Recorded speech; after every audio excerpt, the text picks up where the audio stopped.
the past is the past, but think about how much better your life and career could be in the future in every step you take forward if you actually try to put some of this to use. Hi, everyone. Welcome to the Career Brand Story, a podcast that provides expert career coaching every week. I'm Jeremy Tudor, and on today's show, we're introducing our new theme for quarter 4 of the year, which is Know Yourself. Over the course of this last year, which has been a wild ride for all of us here in 2020, and I'm sure most of us are thinking, please let us just get to the end of the year. Hopefully we won't regret that. I know in 2019, I was so excited when that year ended, and who knew that I wish we could maybe reverse that and go back to that. So we've had this wild ride, but we started 2020. We kind of themed each quarter, and the first quarter, we just said, start today. Don't wait. Don't make excuses. Sometimes we wait to put stuff out there because it's not perfect. And so we were like, nope, if it's not 100% perfect, it doesn't matter. Just start doing something today. And then in the spring, we moved to Pace Yourself. And that was like perfect timing, especially as COVID came along with us and our lives had been changed upside down. And so that was a really good reminder, I think, for all of us on how to really pace ourselves, especially in the midst of a crisis. And this fall, we've spent time, and I think this was not only one of my favorite themes to kind of just ponder about and imagine about, but I also loved, Abby, the artwork to this one. And I actually hate to like put it to rest in the bed. We were talking about it yesterday, like, man, how do we use that? And we were like, oh, we need to put it on a t-shirt. We need to put it on mugs so we can forever have the Go Beyond theme. But we spent time really talking about the fact that right now is an opportunity to just put everything out on the table and just go for it. But as we come into these last few months, I don't know about you, but the change of the season, fall time, we've been having some fall weather. It's actually rainy today, not because of fall. I think that's because of a hurricane. It's why the rain's here, but it feels like it's brought fall into the Appalachian Mountains for us. And so I'm kind of enjoying that moment. I got my hot chocolate today, my first hot chocolate of the year, I think. Yeah, so it just feels right as we usher in the fall and that season of change. There's these opportunities. Thanksgiving comes along, and then the end of the year with Christmas and everything. Give some time for self-reflection, I think, and really start to think about, what went really great this last year, what didn't go so good this last year, what's going to look like that. What's going to look different for me kind of going forward. And so we're kind of theming this last quarter about knowing yourself. And I'm really excited about that just to take some intentional time around our own self-awareness. And why I'm really excited about this is the shows that are coming up. We're going to be discussing emotional intelligence.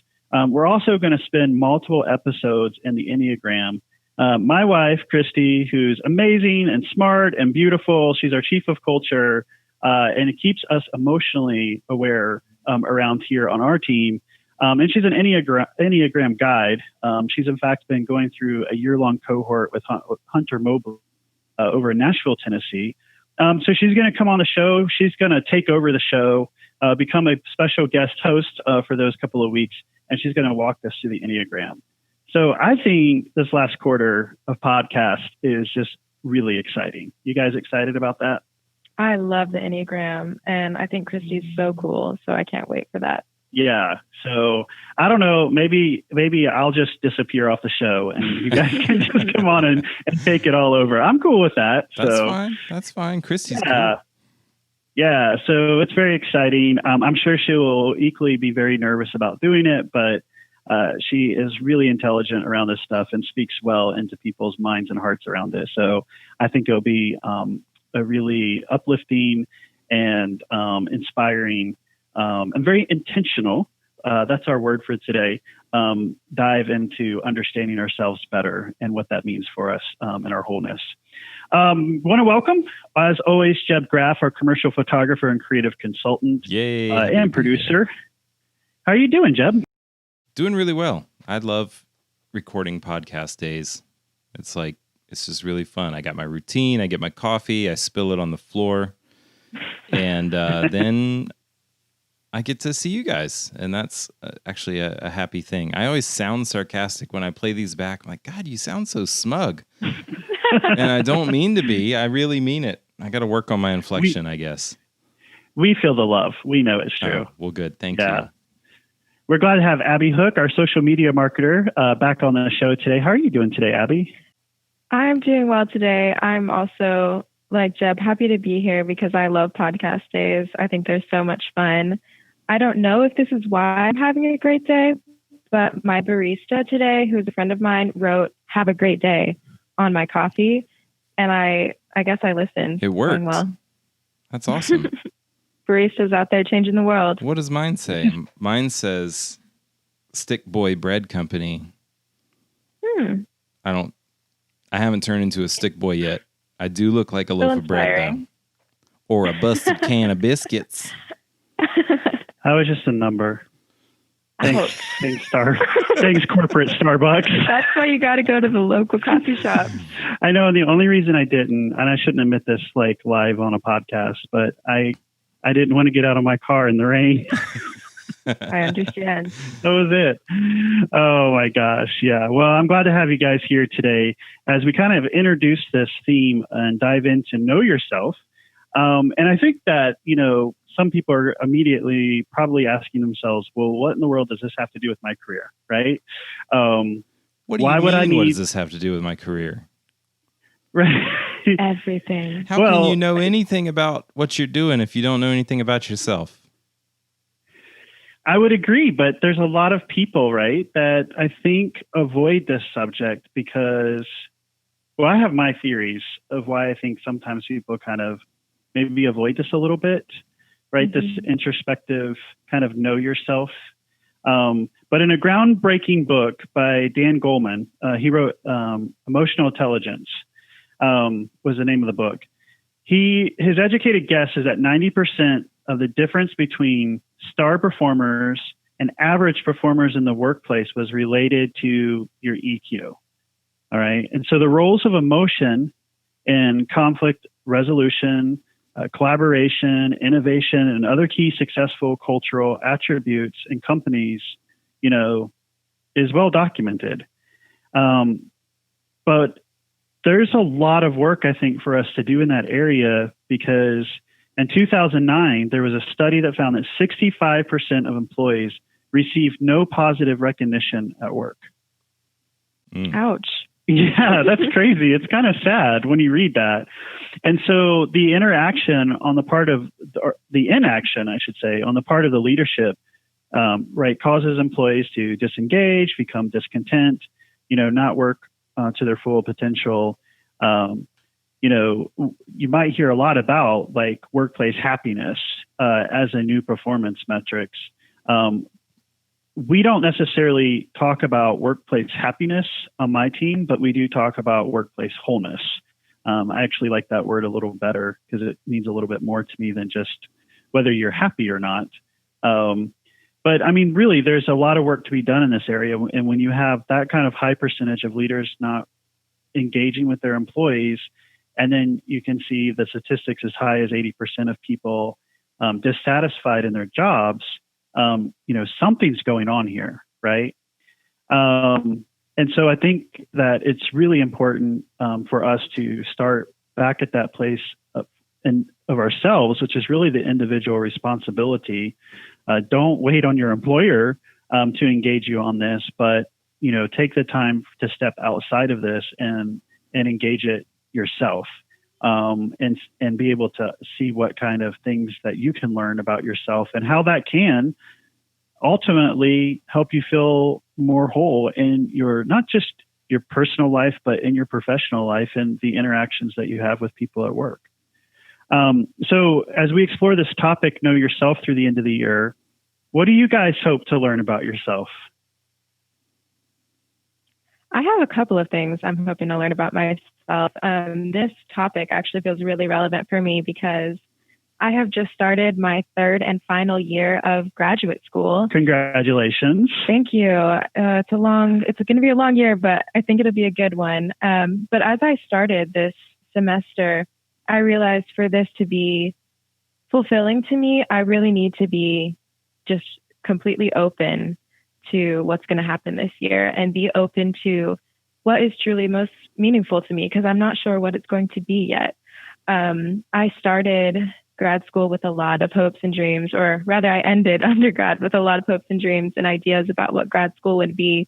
And for various reasons, that has changed a lot in the last couple of years, pretty extravagantly, actually. And so for this not to feel like disappointing because it wasn't what I thought it would be, I need to be open to finding meaning in all of it, which I think is a part of knowing myself, because it's those changes that have come up in me and in my life and in what I want to do and what my hopes and dreams are that have changed. And I'm still learning them. And so I'm learning how this can be a part of my future and knowing myself in my career path ahead of me, I guess. Yeah, that's really cool. What about you, Jeb? I'm hoping to find out that I am secretly royalty and I have like some huge retirement fund that I didn't know about.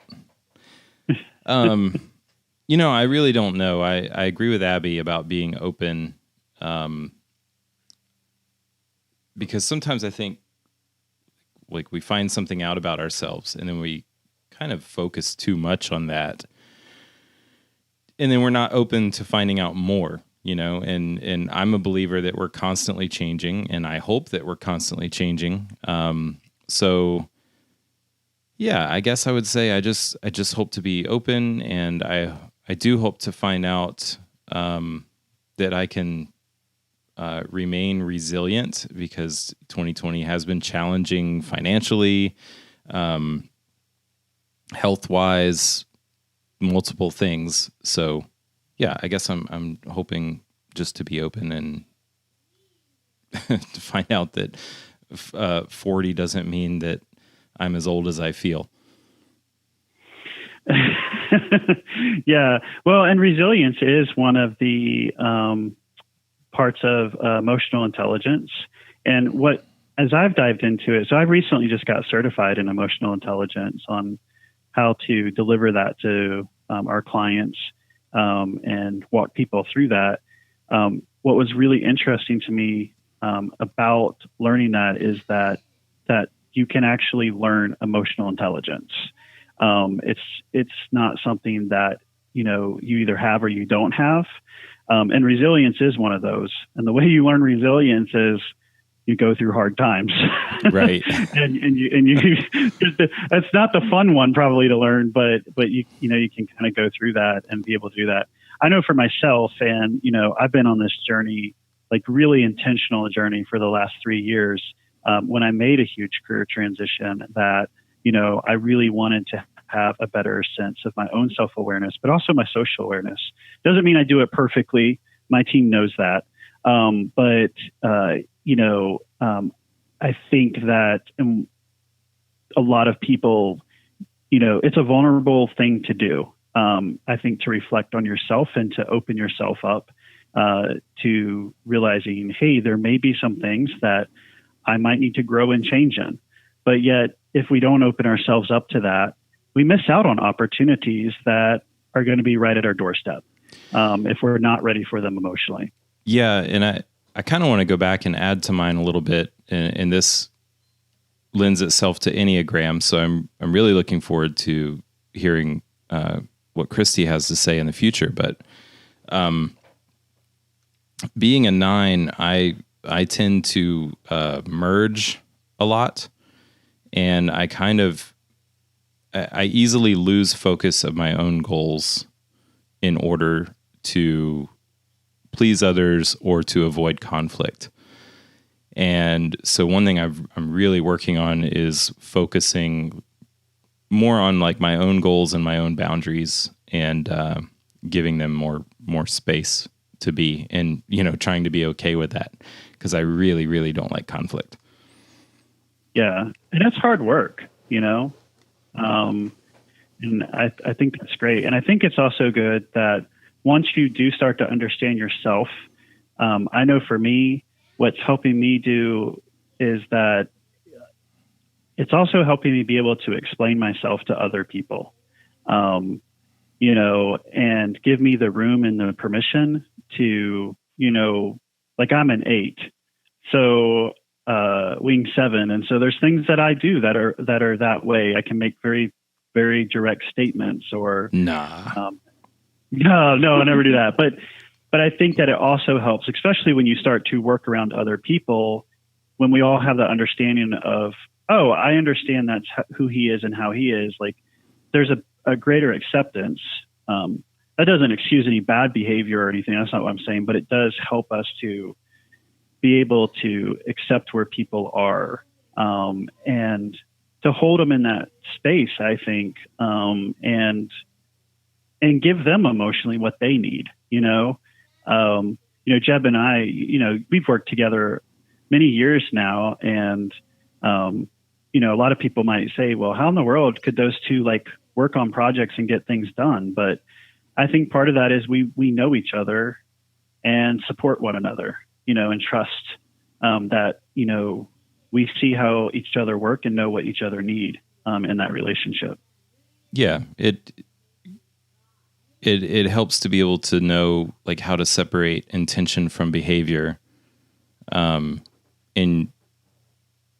you don't always know fully somebody else, but I find that the more I get to know myself, the easier it is to understand other people. Yeah. Well, I think especially right now in this time, a lot of leaders, right, are finding themselves leading virtual teams.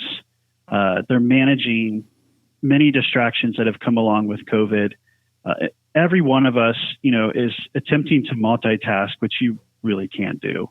But we're trying to multitask, managing work, managing school, parenting, homeschooling, really everything at once is just like, this is how I feel. It's like everything is happening at one time, and somehow I'm supposed to juggle all these balls at the same time consecutively, you know, in a beautiful way. And I'm a horrible juggler. So can't do that in real life physically. I don't know why I would think I could do those things, but, and here we are, we're now 8 months away from the start of COVID's impact. There's a lot of stress, I think, in people. I've experienced that myself.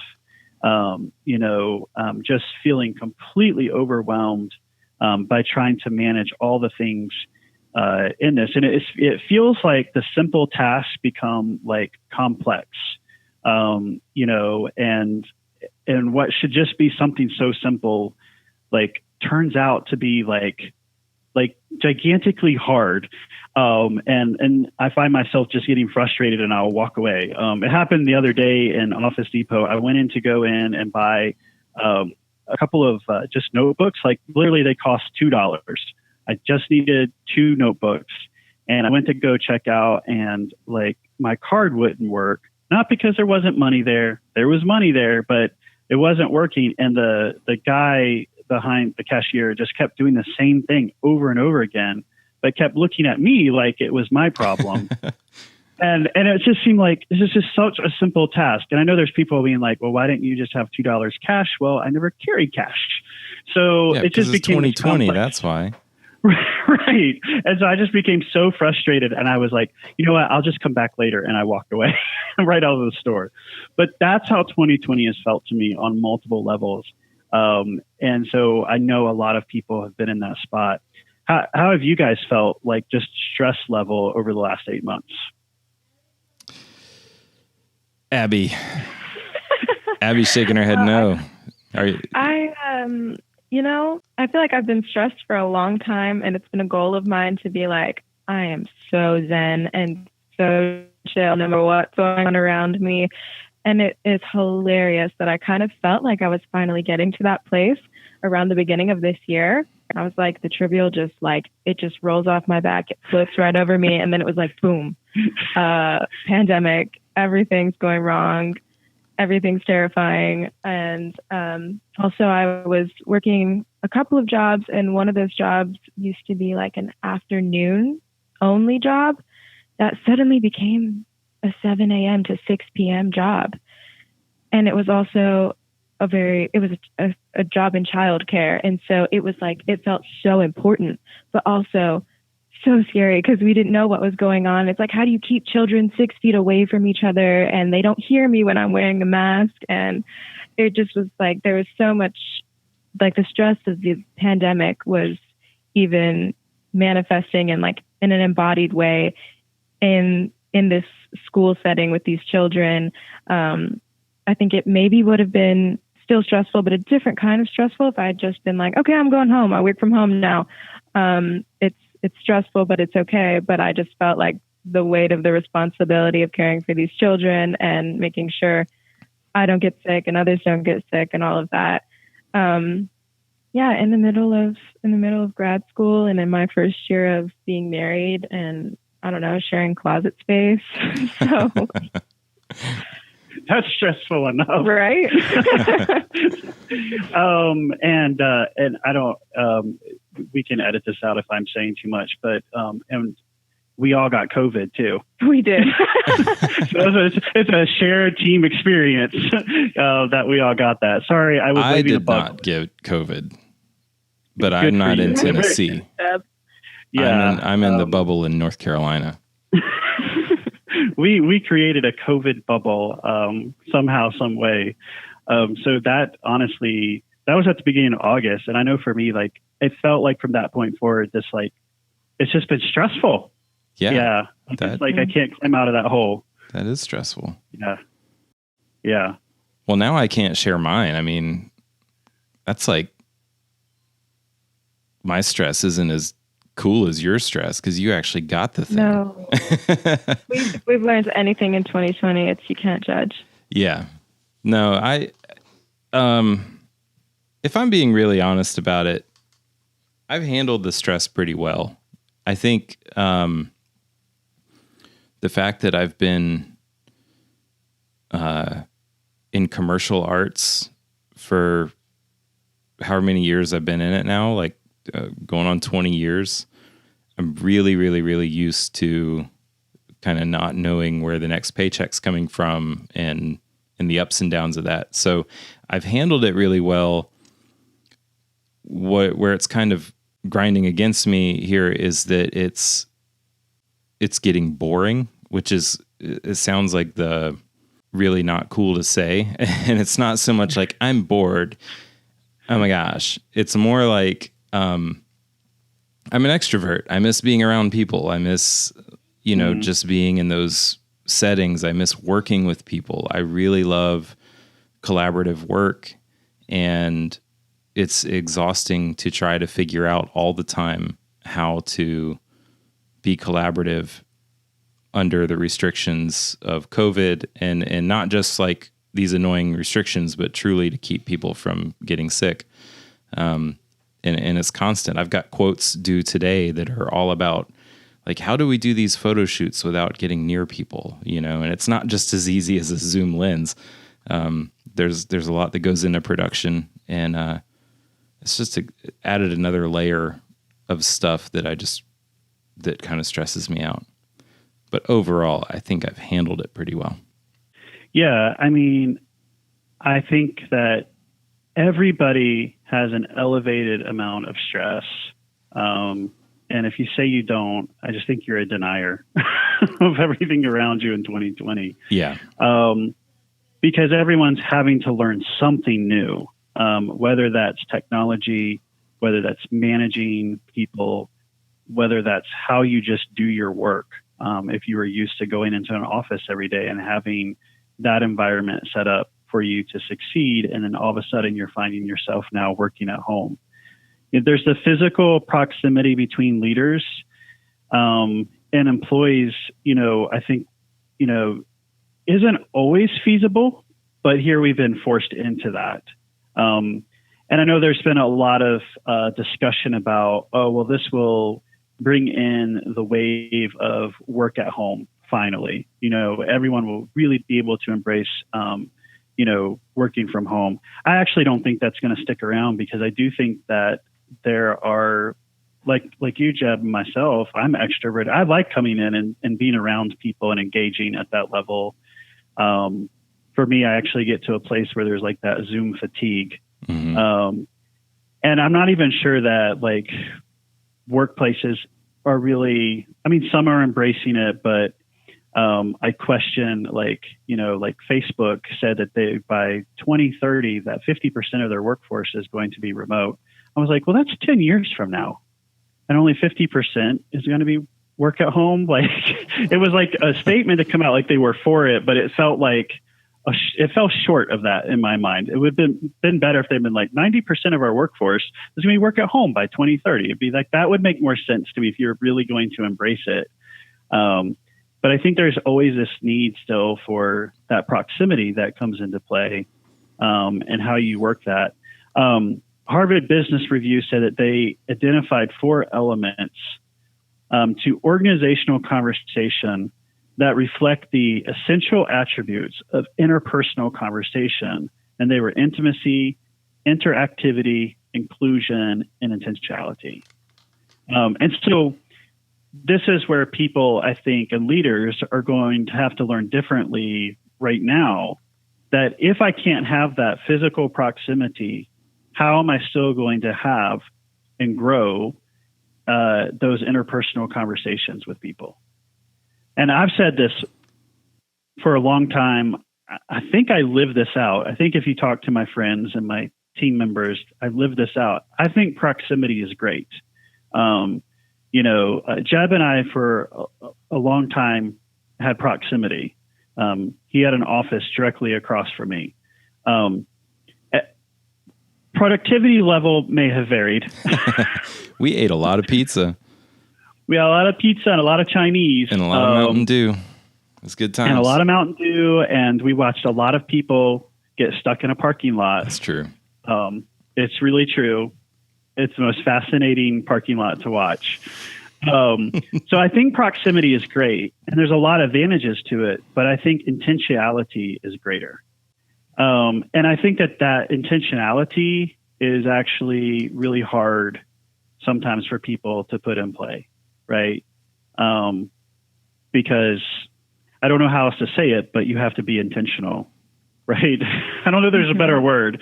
If you have to be intentional, with those relationships, and that actually can take you sometimes to uncomfortable conversations as well, which I think is why we sometimes avoid that.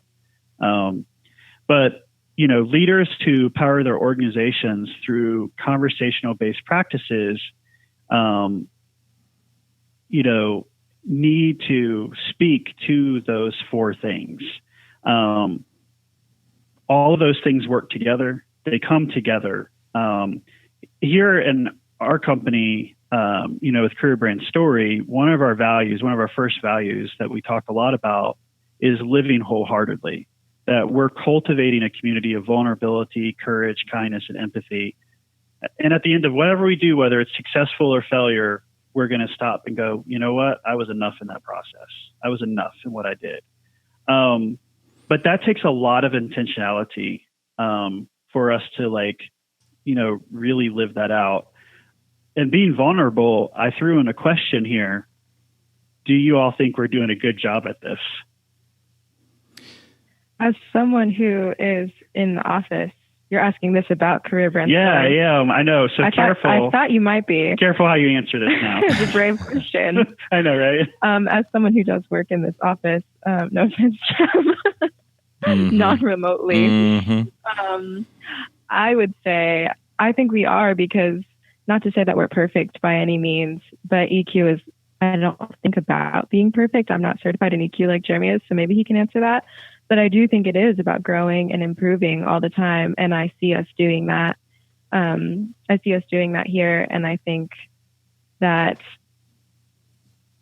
Jeremy and Christy especially have done a great job of creating a culture that says, like, we're approachable. Like, yeah, we may be like, it's Jeremy Tudor at Jeremy Tudor. Like, he's the name. He's the big guy. He's the guy. But he's always made us feel like we can come talk to him, and it doesn't have to be like a scary thing or a big deal. Yeah. Great. She gets a bonus this month. Oh, nice. Well, what I was going to say was Jeremy is the greatest, and especially if he's handing out bonuses, he's even the greatest. So I, admittedly, I read this question in the script as like the collective we about intentionality. So, ooh, I'm interested in your answer. Even though you've clarified that this is about Career Brand Story, I'm just going to break the rules here because I can and say I think that we're generally pretty bad at intentionality. I do blame the culture shift in the way that we do work and the way that we live on that as we've embraced busyness, a lot of us have just become more reactive in things instead of intentional, and self-included. I mean, even within the company, there are so many things on my task list as a consultant and as a designer that I need and want to do for Career Brand Story, but I end up, it ends up falling under other priorities because of busyness, because I take on more than I can actually handle. And so, yeah, I realize I'm projecting my own failures onto everyone else, but I see it as a trend. There are so many people that I work with or know who start their texts and their emails and their phone calls with, "I'm so sorry I haven't talked to you about this. I'm slammed." Or "I'm so busy." And, so that doesn't equal good things for intentionality, I don't think. Yeah, I think on the collective side, if we're talking about we as a whole, culture-wise, I 100% agree. I don't think that this is done well, practiced well at all on personal and professional relationships. Abby and I were just actually having this conversation yesterday where, I was talking to her about, I really do want to build like a remarkable company, but not just like another remarkable company that does, the regular corporate, attitude that has 65% of their employees feeling disengaged and not happy or whole, and really do want to embrace that value of living wholeheartedly with our team. And that's very counterintuitive. I think especially to run business that way, I'm thankful for people that are out there speaking around this, like Brene Brown, has done a lot of work around this, and I love her stuff. But, again, there's a huge percentage, and I've worked in a lot of corporations where this isn't, and thinking back on my career, I can't think of a single time where emotional intelligence or the sense of intentionality or, was really brought up and really talked about and really worked on, at a level that was going to make an impact. And so I think it's really important conversation and, something for all of us to be more conscious, aware about, how can we be more intentional with one another? For me personally, it changes relationships for the better. If I'm really, deciding that I'm going to be intentional. And Jebb, I totally agree too. The level of productivity that we are putting on ourselves, and I would say in the American culture, is ridiculous. Yeah. It's insane. And we've translated this now in that creativity must equal productivity too. Which is sad and scary at the same time because, right, true creativity does not happen, in 1 hour because you came up with 5 topics that you got to create something creative around. True creativity actually happens in blocks of time where you've scheduled nothing but just the block of time to say, I'm going to be creative. And so I think we're putting an extraordinary amount of pressure on our success to equal productivity. And at the end of the day, I don't know that that's going to really add up and look good, I don't know, I'm going to look back at my life and look at my productivity level and go, gosh, that was a good life because I was that productive. Yeah, you're right. And it's so hard because you're right that it is counterintuitive to like this capitalistic system in which we're working. I mean, regardless of your views on capitalism, there's pros and cons to everything. It is really reliant on that like eternal growth model and that competition, which doesn't allow for a natural space for intentionality and for valuing EQ and valuing like this emotional connection and creativity, which actually are what drive the best things, I think. And so we have to work extra hard within the system in order to use that creativity and use those relationships to really get something good going. Yeah. I mean, I was just looking at my calendar like this week, like yesterday, I was literally on the phone all day for 7 hours straight. And my ear hurt at the end of the day. And I really have no one to blame in some regards but myself. But then there's this drive of sales and running a business. And I mean, all of it comes into play. And, I find myself just drift into that place of like doing, and it would be very easy for me to look at that calendar and go, wow, look how busy I am. Look how successful I am because I talked to all these clients today. But the truth is at 10:30 at night, I was so exhausted that, I really actually missed out on conversation with my kids and my wife. So I'm trying to practice that. I guess that's my knowing myself in this quarter is I'm trying to practice that, the way that I work and stuff is to find that place of rest because I am not my best self without rest. None of us are. Right. Really, none of us are. But again, I think we're missing out on some of the most beautiful moments because we're not diving into some of this stuff that we're talking about today. Yeah, that's something I definitely admire about how you work, Jeremy, and how you function in the office is you're here and you're usually like pedal to the metal, working so hard. And I know that translates into like so many areas of your life. But then recently I've looked at your calendar and there's been some blocked off sections that are like, nope, I have family things to do right now, or I need to take this time for something else. And that's perfect. That's a great model, I think, for all of us to be like, it's okay to schedule time to not be just going pedal to the metal. Yeah, I'm trying. I don't do that perfectly at all. Actually, I think it was you that worked Labor Day, right? It was me. Yeah, you came to the office and was like, who worked on Labor Day? It's the Tudor way. You're not supposed to be worked on Labor Day. I know. Yeah, I've told you all that story before, right? Like when I was a kid on Labor Day, my parents took that to heart and we actually worked on Labor Day. Mm. So I had to paint the whole fence around the yard and I couldn't go play with my friends until it was painted because it was Labor Day and that's what we were doing. Gotta labor. So my parents listened to all of this. This is a childhood trauma. You're never going to live this down, Jeremy. They will never live that one down. Yeah.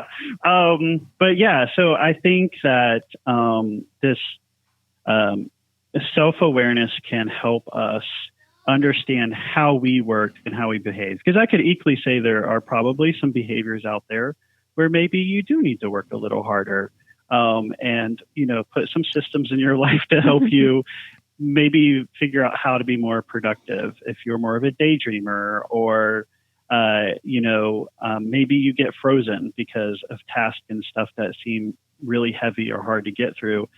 So there's something for all of us to learn. But I guess some of this all plays back into our previous theme of even pacing yourself, but you've got to stop and reflect on yourself and figure out you and how you work and how you do things and why you're doing the things you're doing so that you can actually grow and learn from that space. With respect to the earlier mention of the 65%, so we have these people out here who are disgruntled, low performing workforce, that isn't balanced. Clearly, the answer to that is better EQ. There's both self-awareness and social awareness in EQ. And that's why I also like the Enneagram, I think is such a great method too, It really helps you take a deeper dive into helping us pursue wholeness. But why do you guys think that this space is so difficult for so many people to explore? Because I come across that with I'm not going to say the word right. Skepticism. I said it right. You said it right. That one down. I did it. We should have something on the video that pops up like, "Yay, he said a word right" or something. That's right. But skepticism. When I encounter like clients around emotional intelligence, I can sometimes get that more a little bit with the Enneagram because there's a bit of a mystery to that and may not be as well known. But I still even encounter that around emotional intelligence with some people. Do you guys have any thoughts about why people might shy away from talking about it or feel like it's a difficult thing or don't want to? I think there's a lot of reasons for that. We mentioned before that it's just vulnerable and scary. I guess to know who you are and why you do what you do. And even me, I think I'm a very self-reflective person. I always have been. It's part of just my personality. If you know the Enneagram, I'm an Enneagram 4. And we sit around a lot thinking about ourselves and thinking about the world and making sense of things. But I also have this 3-wing that knows and feels all these expectations that the world has placed on me or that I have placed on me. And if you start reflecting on yourself too much, you might see that you aren't quite up to par, or you failed in these places. And that can be, it can feel really destructive and scary. It's worth it, but it can feel scary. I also think I have a bit of a theory that EQ has been a taboo topic for a lot of people, especially in the business world, which until very recently in the United States was run, pretty much exclusively by men. And as a society, we are still working to rise above this deeply seated assumption that emotions belong in the feminine realm. And for a long time, we've said that was a negative thing or that men shouldn't do that. And so if it's part of the feminine realm, then it's not supposed to be part of the business realm is kind of what we think. And we all know that this isn't true, but I think that it takes time for people or a society as a whole to start living like that. Like, while this ideology is definitely outdated and we can recognize that, the underlying assumptions which guide our collective behavior and living still linger, I think. Yeah, because emotions drive everything we do. It's the truth. Yeah. And so being able to do business in this new economy is going to require leaders and teams to focus on developing competencies. And I think the biggest one out there is empathy. If you are a leader who cannot develop empathy, and here's a confession.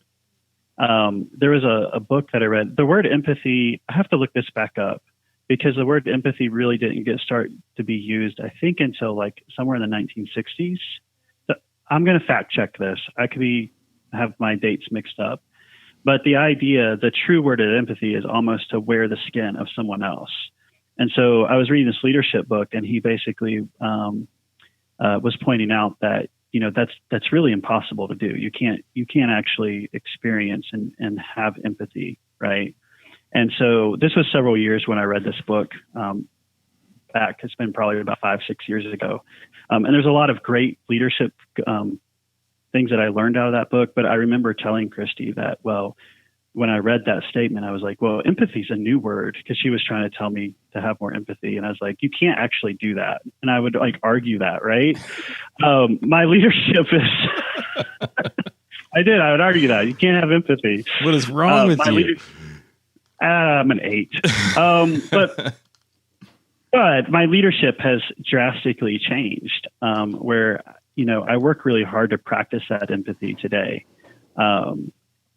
In some ways, that's still counterintuitive. And I say that goes back to what Abby was just saying, and does make a lot of sense of how businesses have been run, how our culture has been run. And I think a lot of people can see tapping into something like empathy as a weakness, when in truth, it's really a strength.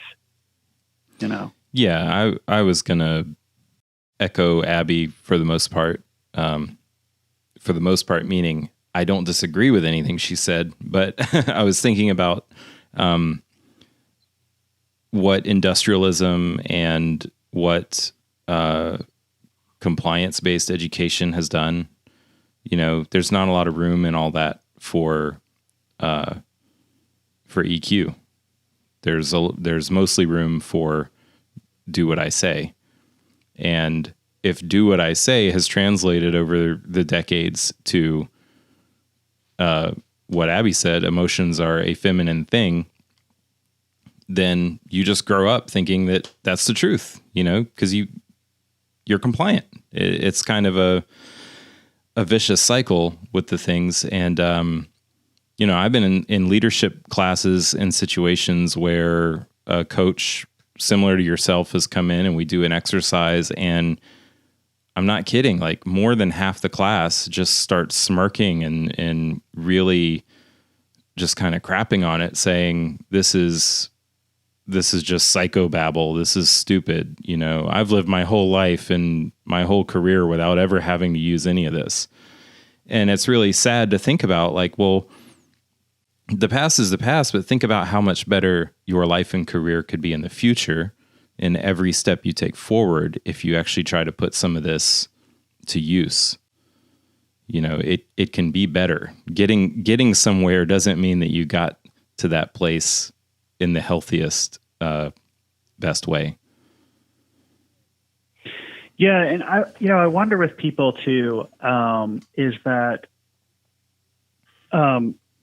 talking about these things, you know, is that is how do I actually learn and put these things into practice in a practical way? And I think that is sometimes a challenge with it too, because as soon as you say, well, okay, emotions drive everything we do, right? If you are at all like emotionally repressed in any way at all, you're like, oh no, we're not talking about that at all, right? And does that mean all of a sudden now I've got to sit around with a bunch of leaders and like cry with my Kleenex box, right? You know? So, I mean, that's not what this means either. Like, there's a way, I think, to tap into your emotions, to process what you're feeling, and to lead more effectively. And, you know, sometimes maybe that means showing vulnerability to your team. And I know that's something that I've learned, that sometimes I have to just tell my team, hey, just so you all know, I'm actually scared about this too. I don't know how this is going to work out, right? But that's a way of acknowledging and practicing that. I think that, you know, there's times where as a leader, and I think both, again, personally and professionally, as a society, we've forgotten how simple and easy it is to practice this type of emotion. But saying things like, I'm sorry, or practicing gratitude and saying thank you, or acknowledging things like that, like those are all ways that we're actually, in simple ways, actually processing and practicing emotional intelligence. And I think that people don't always understand the how-to piece of it.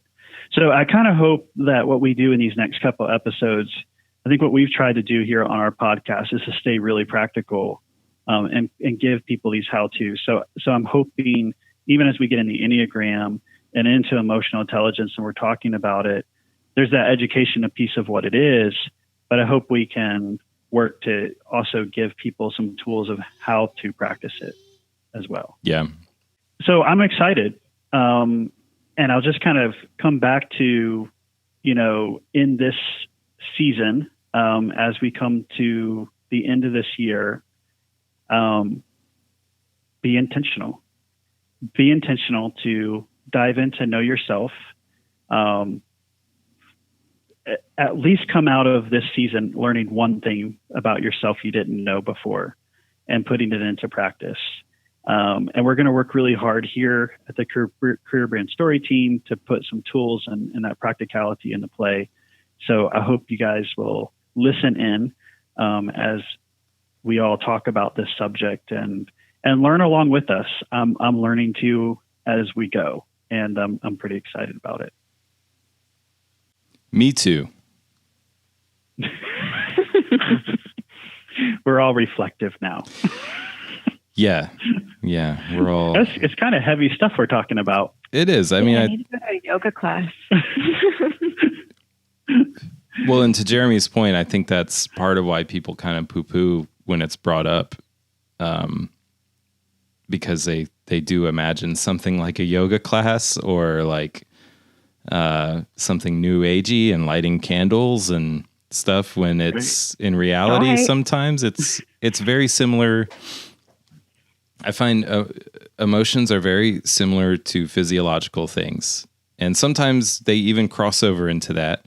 But you say to yourself, oh, I have a headache, is kind of similar with emotions. Like last night, I realized I'm grumpy.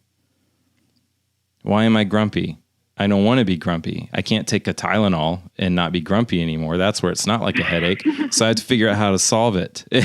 And I say, oh, I just need to communicate to my wife that I don't want to talk about these things tonight. I want to talk about them tomorrow when I'm fresh.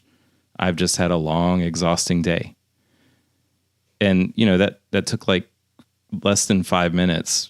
Really probably less than 30 seconds because it's all happening in my own mind. But yeah, you don't have to light any fires or sing any chants to get to know yourself. You just have to pay attention. Yeah, be intentional. Well, looky there. Simple as that. Yeah, no, this kind of heavy stuff as we talk about it. And I'm sure there's some people who are like, somewhere halfway through, they probably just clicked off this podcast. Yeah, I don't want to go there. But I hope they'll actually listen all the way through the end. Well, you're stuck with it because this Career Brand Story team, we ain't your throw a ping pong table at it in the break room kind of team. Although we do have table ping pong that we can set up at any moment. You do. Abby, I saw you looking at me like I was an idiot. That's kind of my... That's kind of my reference to like all startups like seem to have like, oh, we'll put a foosball table in here. That equals positive company culture. For me, it would, because it's like one of the few things I'm very, very good at and can beat everyone at. So there you go. Jeremy, that would contribute to a positive work culture for me if we got a foosball table. Your happiness score would go up, absolutely. Right? Mm-hmm. We do really have the ping pong table set up. So that's kind of fun to play on the conference table. Well, listen. But I get your point, Jeb. It was still a good analogy or whatever it was. Yeah, it's kind of, I don't know if you guys watch Portlandia, but they had that sketch called Put a Bird on It. And they were kind of,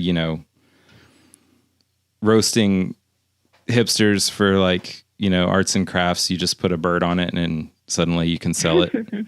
And that's the way I think about like bad company cultures. Throw a ping pong table at it, suddenly we're all healthy. We don't actually have to do any work. We just put a pool table in the break room, maybe cold brew or,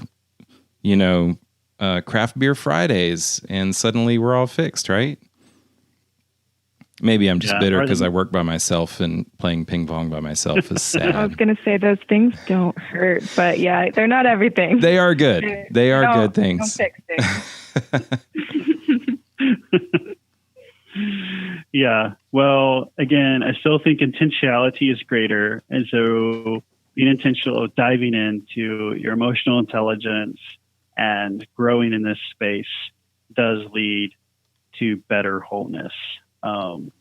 And that's a sweet spot to get to. There's a lot of freedom, I think, when you can finally get to a place where you say, you know what, I'm whole. And I've personally experienced that. It's still a work in progress, but gosh, there's so much freedom in that.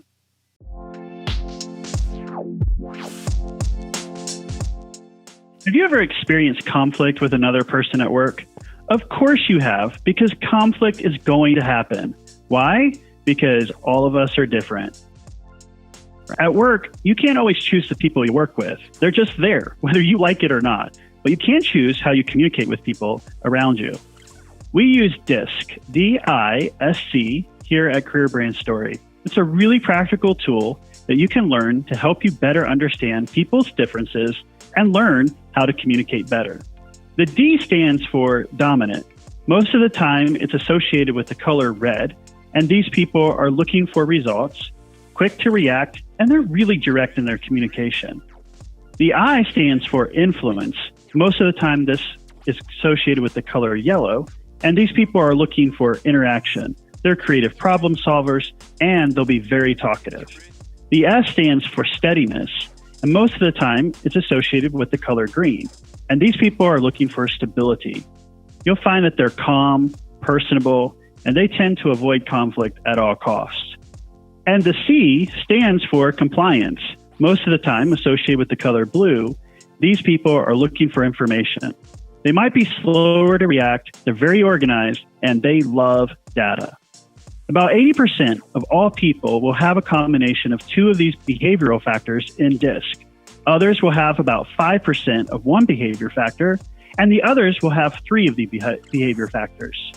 If you learn more about these behavior factors and how to identify them, it can help you understand your own communication style, as well how to adapt and communicate with others. What we need is better communication where tension, disagreement, and conflict happen to improve the values of ideas, expose risk, and lead to enhanced trust among teams.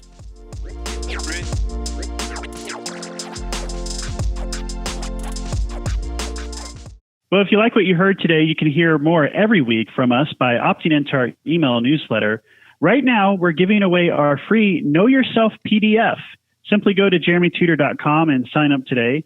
We promise we won't spam your inbox. We simply send one email each week with our expert career coaching.